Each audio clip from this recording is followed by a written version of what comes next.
acusando a Pueyrredón de prostituirse, de corromperse, cosa que ratifican algunos textos de la época, ¿no? La corrupción reinante también en aquel momento. Bueno, a pesar de esa impresionante invasión de 30.000 hombres con todo el poder, Andresito resiste, intenta frenarla, intenta pararla. Ahí aparece un gran colaborador que va a ser Tiraparé, uno de los lugartenientes de Artigas, 19 de enero de 1817, ¿no? en la batalla de la Cruz, donde se va a organizar el ejército artiguista. Luego se van a replegar hacia Yapeyú, lugar que va a ser recuperado del ataque portugués por parte de Andresito. Un lugar muy importante en la estrategia y en lo que tenía que ver con las misiones jesuíticas. Yapeyú, lugar central económicamente hablando, de lugares más poblados que tenía estas tierras antes de la desaparición o la expulsión de los jesuitas.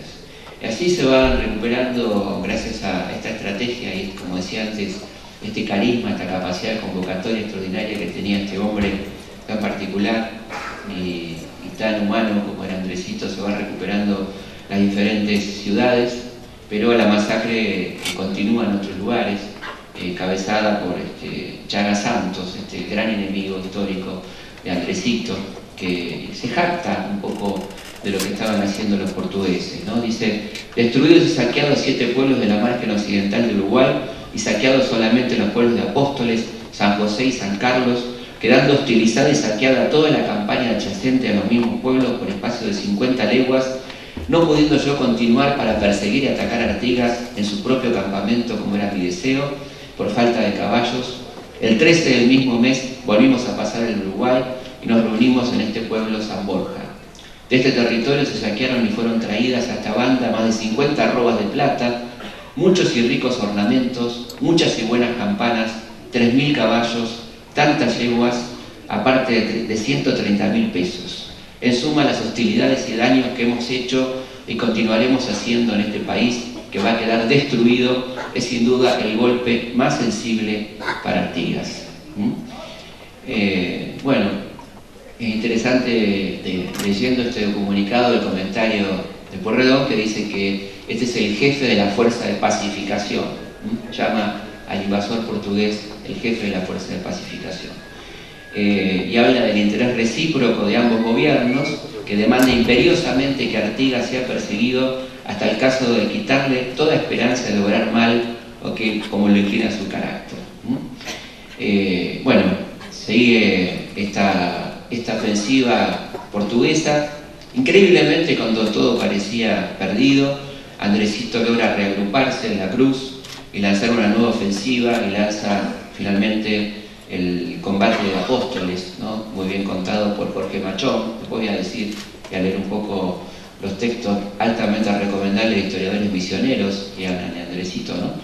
Mis fuentes, obviamente, porque ustedes saben que nosotros en Buenos Aires nadie ni siquiera nos nombra Andresito, así que para mí fue un desafío y una manera muy interesante de meterme en la vida de este personaje tan querible. Vale la pena también nombrar a Pantaleón Sotelo, al granadero Matías Abucú, un hombre que había estado con San Martín y que usaba en los combates uniformes, colaboradores directos de Andresito, gente de un coraje, una entrega extraordinaria, ¿no? Que hay que recuperarlos para la historia, traer a esta gente que la historia oficial detesta y que borra de todas maneras. La batalla de Apóstoles inclusive es muy interesante porque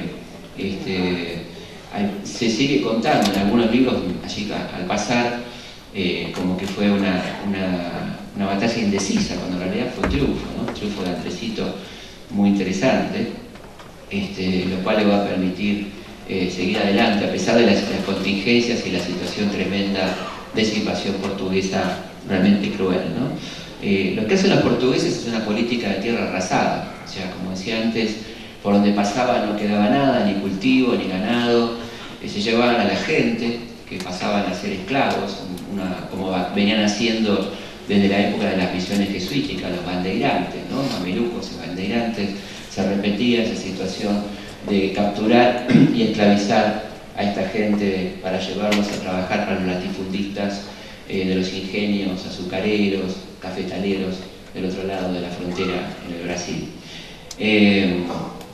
Y en este periodo aparece una situación interesante, porque en plena situación de combate, y creo que es interesante pensar, como bien dice Cabral, un gran autor que ha escrito sobre Andresito, hay que pensar que toda esta etapa de gobierno de Andresito, de tratar de administrar la provincia, se hace en un periodo de conflicto permanente. Es un pueblo en armas, en guerra, ¿no? Se hace lo que se puede en medio de aquel conflicto tremendo, ¿no?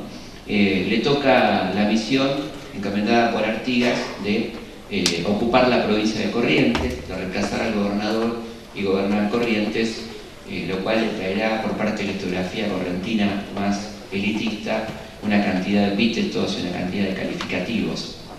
Y creo que acá aparece uno de los momentos más interesantes de la vida de Andresito, ¿no? Cuando él va a gobernar Corrientes por 7 meses hasta abril de 1819. Cuando está avanzando hacia Corrientes, él va viendo con mucha tristeza cómo muchos niños correntinos e indios, básicamente indígenas, han sido sometidos a la servidumbre, están trabajando en casas separados de sus padres, han sido robados a sus padres y han sido entregados como sirvientes. Entonces él los va rescatando en el camino y también va tomando niños blancos, niños ricos de esas familias. Y cuando llega a Corrientes, convoca a las madres y a los padres de estos chicos que reclaman por sus hijos, y él los libera a todos y les dice: esto es para que sepan que las madres indias también tienen corazón, ¿no? Puedo rescatar algunos, pero ustedes saben que muchos de estos chicos que eran tomados como esclavos o sirvientes eran enviados a trabajar a Buenos Aires, a otros lados, y no veían nunca más a su familia, en una situación de profunda tristeza, porque lo que él dice es muy interesante, ¿no? Parece ser que los que han nacido para servir, esto es algo natural, ¿no? Como si fuera parte de la naturaleza, ¿no es cierto? Gente que está para sufrir, para perder a su familia, para ser criado como esclavo, como sirviente. Y él está hablando acá de que esto no es natural, esto no tiene que ser así. Y las madres indias tienen corazón y también sufren la separación de sus hijos como lo sufre cualquiera. Está hablando de un igualitarismo absoluto que además pone en práctica. Y cuando se hace cargo de la gobernación, hace una fiesta, una representación teatral. Recordemos que las primeras representaciones teatrales en el territorio argentino fueron hechas en las misiones jesuíticas. Ahí empezó el teatro en nuestro territorio argentino. Y justamente una costumbre era hacer representaciones generalmente vinculadas a temas religiosos. En este caso eran las dudas de San Ignacio, una de las obras breves de teatro que tenían siempre una connotación. Se había programado una especie de función de gala, invitando a toda la gente de las familias principales, como se decía, a concurrir a ese espectáculo. Estas familias se niegan, se ponen de acuerdo, no va nadie, desagraviando, de alguna manera desairando al indio gobernador, como lo llamaban, ¿no? A ese indio gobernador. Lo cual pone un poco nervioso a Andresito y toma una represalia, que es al día siguiente convocarlos, ya no invitarlos, sino llevarlos con una invitación un poco más contundente, digamos, y les hace limpiar toda la plaza central con sus manos. Lo cual, gente que nunca había hecho nada en su vida, muchos de ellos, ¿no? Siempre le habían hecho todos los demás, así que algunos debutaron como trabajadores en ese castigo que les inflige Andresito. Que también ahí, en aquella provincia que tenía otra historia, una provincia más acostumbrada a la encomienda, a la servidumbre, a que haya quien manda y quien obedece, con otra tradición que la que tenía Misiones por la mediación jesuítica, que fue algo muy importante, muy interesante, evidentemente hizo que Andresito sea aún hoy una figura no muy querida en ciertos sectores de la historiografía correntina y del poder correntino también, ¿no? Y bueno, ahí hace exactamente lo mismo, intenta hacer lo mismo con esta horizontalización del poder, es decir, que la gente decida, fomentar el tema de los cabildos, todo esto que tiene que ver con esta ideología, ¿no? Entonces, algo interesantísimo, poco conocido, ¿no? Que él funda una colonia agrícola donde había avipones o curúes, gente que provenía del Chaco, charrúas, y reparte tierras según aquel, como decíamos, famoso emblema artiguista, que los más infelices sean los más privilegiados. Incluso él le manda a Corrientes una carta a Artigas, a Andresito, donde dice: es preciso que a los indios se les trate con más consideración, pues no es dable cuando sostenemos nuestros derechos excluirlos del que justamente les corresponde. Su ignorancia e incivilización no es un delito reprendable, no tienen la culpa ellos de no haber sido educados, sino al contrario, han sido marginados de la educación, ¿no? Ellos deben ser condolidos más bien de esta desgracia, pues no ignora vuestra excelencia quién ha sido su causante. Y nosotros habremos de perpetuarla y nos preciaremos de patriotas siendo indiferentes a este mal.